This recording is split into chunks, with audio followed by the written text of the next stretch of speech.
Le regard noir, l'inscription 49.3 en guise de moustache et un non merci en lettres capitales.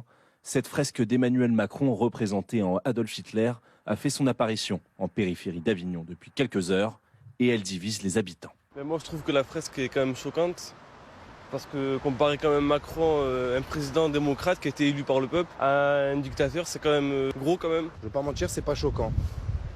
Pourquoi? Parce que déjà c'est des caricatures, sur ce mur-là il y a souvent des belles caricatures.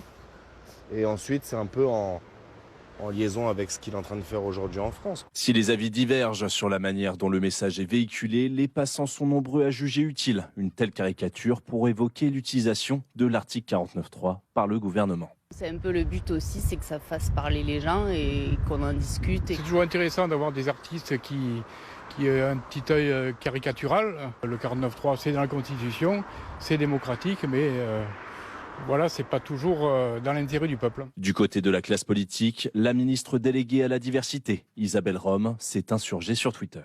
Ce dessin me donne la nausée. De quoi parle-t-on? Ça suffit. L'artiste du nom de Lecto n'en est pas à son coup d'essai. Il y a un peu moins d'un an, sur le même mur, il avait peint Emmanuel Macron en marionnette contrôlée par l'économiste Jacques Attali. Il sera jugé en septembre pour provocation à la discrimination, à la violence et à la haine par un propos à caractère antisémite. Concernant cette nouvelle œuvre, elle doit être effacée au plus vite par l'agglomération d'Avignon.